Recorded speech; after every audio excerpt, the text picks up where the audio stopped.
Fala pessoal, beleza? Como é que vocês estão? Tudo tranquilo? Pessoal, volume e intensidade. Sem um tempo pré-determinado, como preditor de fadiga, já explico para vocês o que vocês acham. Deve ser feito, não deve ser feito? Quem pode fazer, quem não deve fazer.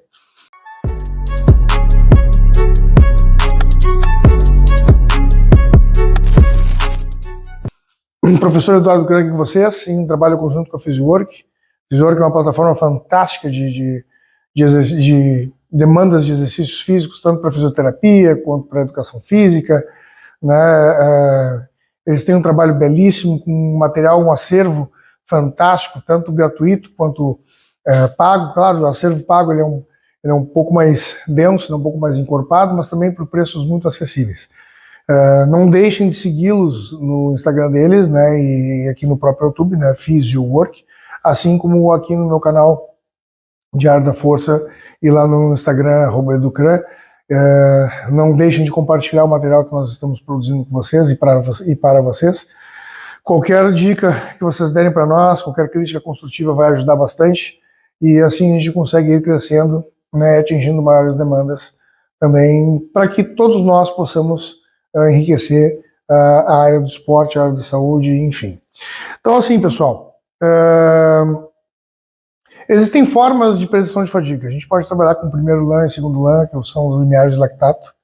A gente pode trabalhar com a glicemia, a gente pode trabalhar com exames de sangue averiguando cortisol, níveis de cortisol ou o próprio lactato, né? A gente pode ver o próprio acúmulo de estresse em fadiga, tonelagem, muitas formas aí a gente pode buscar essa predição de fadiga. Uma delas ela é interessante, mas ela é um pouquinho arriscada, né? A gente tem que saber dosar esse trabalho. Quando a gente aumenta de forma linear, aumenta em forma de aclive, né, não linear, aumenta o volume e a intensidade dos treinamentos. Então a gente já vem de blocos de treinamento mais intensos, e aí dentro desses blocos de treinamento mais intensos a gente vai aumentando o volume e intensidade. Geralmente se faz um crossover entre elas, né? Quando a gente fala em demandas de periodização de treinamento de força, para o esporte que seja, o volume, se está alto, a intensidade já está um pouco mais baixa. Depois a gente faz um crossover entre elas, né, e o volume baixa, a intensidade aumenta. Existe também uma forma da gente trabalhar linear, né, volume e intensidade por um determinado período, e existe uma forma da gente trabalhar em aclive, uma curva ascendente, onde tanto o volume quanto a intensidade sobem, né, exponencialmente, de tal forma a levar a pessoa que está treinando a fadiga extrema. Com isso, a gente consegue entender até onde aquela pessoa chega. Claro, esse nível de treinamento, esse nível de periodização, esse nível de situação, ela é como se fosse um bodybuilder fazendo um pré-contest. Não pode ficar zero carbo 3, 4, 5, 6 semanas. Sem recurso ergogênico adequado, sem o dinheiro para poder fazer uma manutenção alimentar com comida de altíssima qualidade, a gente não consegue, né, é impossível a gente manter uma pessoa a zero carbo por muito tempo. Ela vai entrar em cetose, né, enfim, dieta cetogênica praticamente, né, entra em cetose, faz gliconeogênese, o cérebro começa a consumir aquela gliconeogênese, aquele produto da gliconeogênese, e aí a gente daqui a pouco está com letargia, fadiga, cansaço, estresse, irritabilidade. E quando a gente fala, né, em treinamento de alta intensidade e a gente bota esse desafio, é muito importante a gente entender determinados fatores. Então a gente tem que saber o nível de treinabilidade de quem a gente está treinando, a gente tem que saber o nível mental para suportar esse tipo de volume e intensidade de treinamento de quem a gente está treinando, e no momento em que a gente atinge o objetivo, a gente tem que sensar e entrar diretamente com o deload, né, e com todos os cuidados e precauções adequadas. Para que a gente faz isso? A gente faz isso para ver até onde a gente consegue trabalhar próximo de uma competição, ou se houver um erro na periodização, a gente sabe quanto tempo aquela pessoa aguenta determinados níveis de treinamento de intensidade e volume, né, até quebrar, até chegar à falha, até fadigar ou chegar próximo de um overreaching. É arriscado? É arriscado. Existe? Existe. É uma forma da gente, é uma forma prática da gente saber o quanto aquele organismo aguenta, vamos aí resumir, uma surra de treinamento, né? Claro, a partir do momento que se começa a debilitar o quadrante técnico, a partir do momento que se começa a imunossupressão ficar muito maior do que a recuperação, e a gente abre aí uma janela, né, uma janela de oportunidades para, por exemplo, contrair uma gripe. Nosso sistema imunológico acaba ficando tão afetado que a gente abre uma janela para que o vírus, por exemplo, agora nesse inverno, a gente está pegando alguns vírus, sejam mais suscetíveis a gente a pegar uma gripe mais fácil, enfim, né, algum tipo de bactéria, enfim, a gente abre uma oportunidade para ficar doente mais fácil. Então a gente tem que estar observando todos os quesitos, não só bioquímicos, né, mas também em incidência a esse tipo de treinamento. Escolas mais do leste europeu, principalmente, eu acredito que as búlgaras, né, rumenas e finlandesas, elas gostam de trazer o atleta, de certa forma, a fadiga máxima, principalmente quando a gente fala em LPO, aí fala em Smolov e Abadiev, por exemplo. Então a gente tem que tomar muito cuidado com o que a gente vai aplicar, mas é muito interessante. Como funciona? A gente vem de um bloco de treinamento, tá? Vocês montaram uma periodização onde aquela pessoa vai evoluindo. Vai trabalhando na primeira semana com 55%, 60%, segunda semana 60, 60 e poucos por cento, vai indo, vai galgando, faz os exercícios acessórios, vai chegando em intensidades maiores, vai diminuindo a quantidade de volume, tira um pouquinho de acessório. Quando começa a ficar mais específico, né, a gente lembra da periodização, a gente tem um período pré-competitivo, né, e competitivo, tem o período transitório e o período preparatório. O período preparatório é o primeiro período. O período preparatório é dividido em geral específico.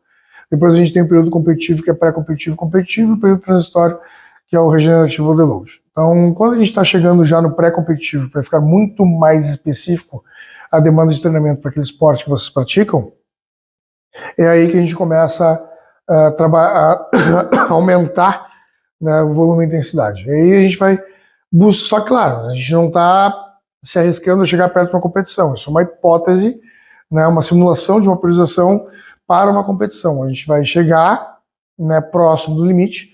Quando a gente chegar próximo do limite, a gente mantém a mesma rotina de treinamento altamente intensa e volumosa.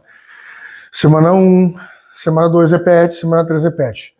Muito provavelmente, a gente vai vendo se, de forma assertiva, a gente também está trabalhando os percentuais de carga de forma correta, até onde aquele indivíduo consegue chegar. E, claro, o feedback ele tem que ser constante, diário. O feedback ele tem que ser diário. Como é que foi o treino hoje? Hoje eu me senti fadigado, etc. Mas o feedback diário, ele é um fator de excludência, porque pode ser um dia que não esteja bom, tudo bem.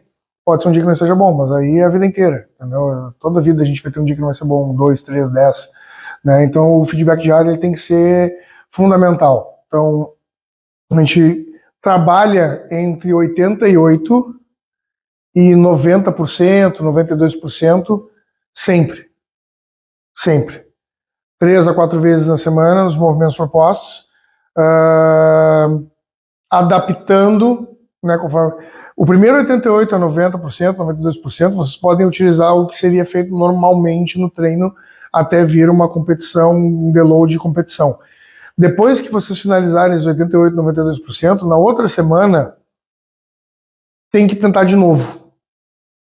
Claro que vai estar mais sobrecarregado. Vai ter que mudar a alimentação, descanso, etc.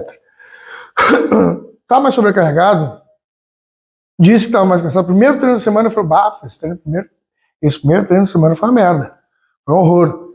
Então já adapta alguma coisa. Falou, então é o seguinte, a gente tinha que fazer 2 séries de tinha que fazer 2 séries de 2 com 18%. Vamos fazer uma de 1. Né? E aí finaliza a segunda semana, isso basicamente falando de uma sessão de treinamento, tem outras 3 ou 4 na semana. Vai passar essa semana, tem o feedback diário e tem o feedback da semana. Quando vier o feedback da semana, aí vocês vão falar, essa segunda semana foi difícil. Semana passada, movimento tal, fiz 2 séries, 2 repetições com 200. Agora não consegui fazer, fiz uma de 1 com 200. E foi difícil. Vai entrar a semana 3. Porque dentro da premissa ainda conseguiu atingir a carga-alvo, mesmo não tendo sido suficiente na tonelagem. Vai de novo, semana 3. Semana 3, adapta, diminui um pouco do volume, né? Mas aí tu falou que o volume e a intensidade eles têm que seguir iguais. Eu falei, o volume, ele pode ser um pouquinho adaptado conforme aquela fadiga extrema. Mas é que assim, o escopo geral do treino ele vai ser o mesmo. Então, onde vocês botaram 3 repetições no aquecimento, vou fazer uma de 3, vira uma de 2, uma de 2, vira uma de 1, entenderam? Então, o volume ele vai ser movido ali no número de repetições, que vai interferir na tonelagem final, concordo? Mas o escopo geral do treino, ele fica muito próximo, muito parecido.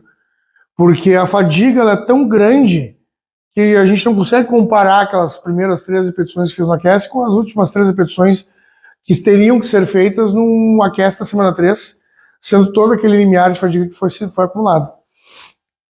Feito isso, digamos que o atleta quebrou na 3ª semana, né, quebrou ali na 3ª semana, vocês vão pegar, né, o comando geral de tudo, vão anotar, né, direitinho como é que foi feito. Semana 1 foi tudo perfeito, semana 2 caiu assim, essa semana 3 morreu. Então vocês já sabem que existe um lapso de tempo onde vocês conseguem trabalhar em torno de 10 dias, a uma margem de 88% a 92%, com alguma excelência. Né? Então vocês podem exigir um pouco mais em um determinado período, ou podem, se errarem um bloco de periodização, vocês sabem quanto tempo vocês precisam para recuperar aquele atleta, porque após essas 3 semanas, esse atleta vai precisar de um período de recuperação. E aí vocês vão ver também quanto tempo esse atleta leva para se recuperar, até ele chegar no nível ótimo de treinamento de novo. 1 semana, 2, 3. E isso também dá uma margem para vocês, caso hajam alguns erros na própria periodização, para que se consiga adaptar e adequar de novo, né, o treinamento para aquele atleta conseguir evoluir de novo, descansar, supercompensar e evoluir novamente. Tranquilo, pessoal? Sucesso, vamos que vamos. É aí.